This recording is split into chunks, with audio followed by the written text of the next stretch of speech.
What should the future hold for America? I will say this, and I'll say it right to the camera, stop it. There are a lot of differing opinions, and some are downright terrifying to a lot of people. Welcome to Watch Mojo's Top 5 Facts. In today's installment, we're counting down the top 5 most interesting facts that we could find about the alt-right. This informal movement has broadly been described as a conservative group brought together by their rejection of mainstream American conservative beliefs. The media has called them everything from white supremacists to the new power behind the GOP. However you choose to define them, they certainly have captured the attention of the nation. Number 5. Trump was accused of dog whistling to the alt-right. We need somebody that can take the brand of the United States and make it great again. There's no denying it. Donald Trump's relationship with the alt-right is a complicated one. Whether or not you believe he actually went out of his way to appeal to members of this controversial movement, there are a number of questionable moments from his presidential campaign that certainly warrant scrutiny. These are radical Islamic terrorists, and she won't even mention the word.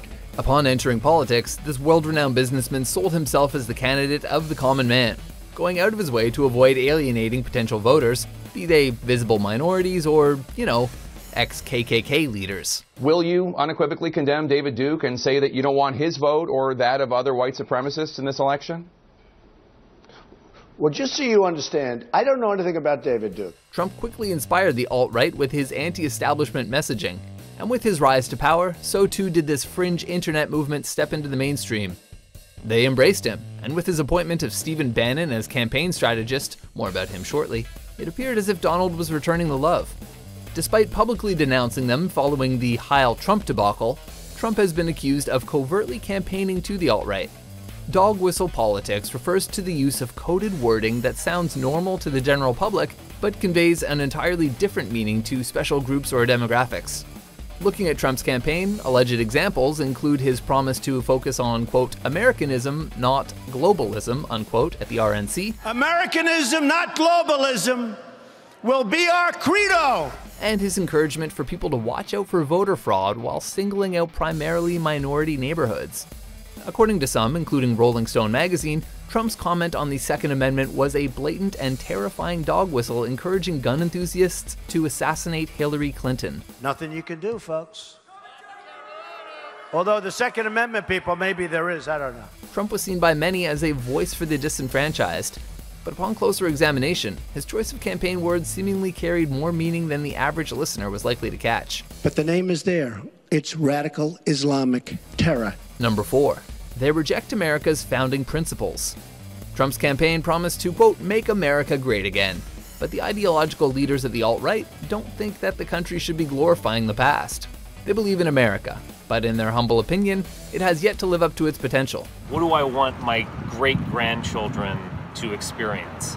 For me, it's something like the revival of the Roman Empire. So what exactly do members of the alt-right believe has been stunting America's growth? Honestly, a bunch of things. But at least according to Richard Spencer, alt-right leader and founder of conservative think tank National Policy Institute, the fundamental issue is an unreasonable commitment to the ideals of the founding fathers. What would you say, though, if Mexican Americans or African Americans said, hey, we're going to pay all the white people to leave and go back to Europe?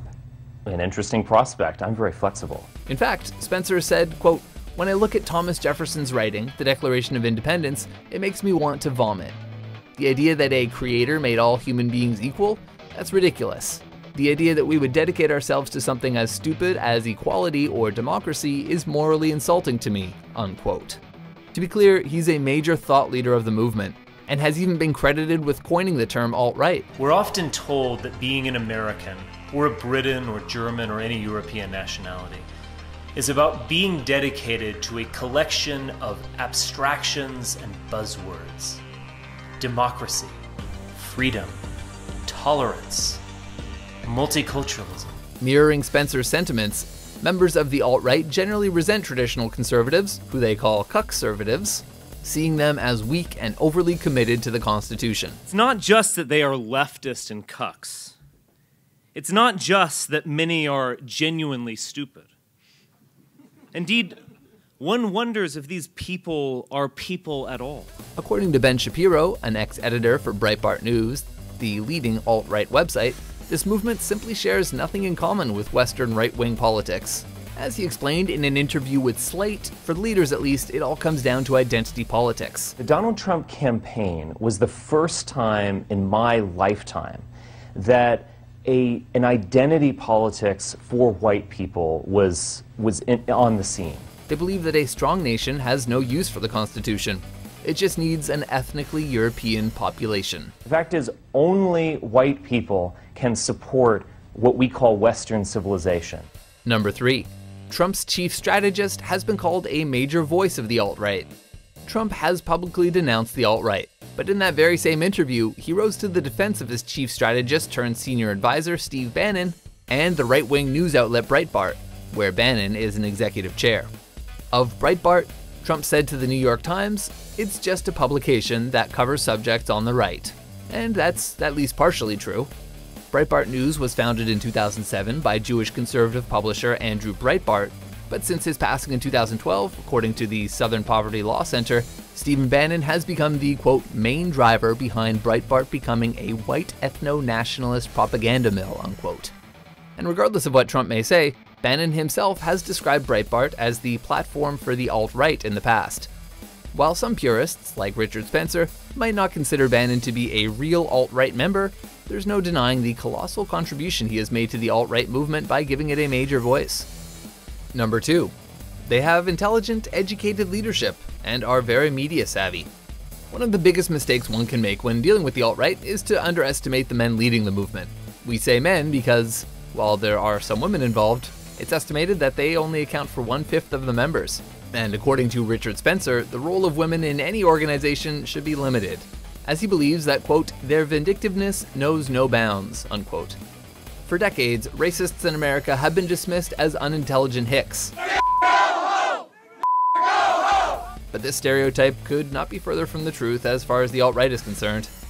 Granted, the faithful members waging war online in the name of such notable causes as Gamergate and keeping Ghostbusters an all-male cast might not be the most cerebral of men out there. You might just get your wish, No Patty. way. But the leading figures of the alt-right movement, such as Richard Spencer, Stephen Bannon, Jared Taylor, and Vox Day, are all highly educated individuals who know how to present an argument and win debates. The movement was born on the internet, on sites like 4chan. Those involved in the alt-right have embraced meme culture and social media as a means of communicating and spreading their influence. In 2016, Twitter actually banned a number of major figures, including Spencer, as part of an effort to curb hate speech and combat abuse of users. But many feel that these leaders have only gained greater notoriety and influence as a result of this censorship. Number 1. The alt-right is unabashedly about white nationalism. To be white is to be a striver, a crusader, an explorer, and a conqueror. We build, we produce, we go upward. Various progressive news outlets such as Bustle, Jezebel, KUOW-FM Seattle Public Radio, as well as civil rights organizations, have called for major news networks to stop using the term alt-right because it obscures and normalizes something that America has long deemed unacceptable, white nationalism, which is itself a euphemism for an inherently racist concept. The Washington Post has defined the alt-right as, quote, a small, far-right movement that seeks a whites-only state, unquote. But this identity is not one that has been projected onto them by critical media. No, I'm not a white supremacist, absolutely. White supremacy means that a white person would want to rule over other people. Serious alt-right members willingly employ the term white nationalism, often when seeking to distinguish themselves from white supremacists. According to The Guardian, some extreme alt-righters believe they are currently experiencing a white genocide as a result of immigration, equal opportunity employment, multiculturalism, and black-on-white crime. The fact is, there's a demographic struggle going on.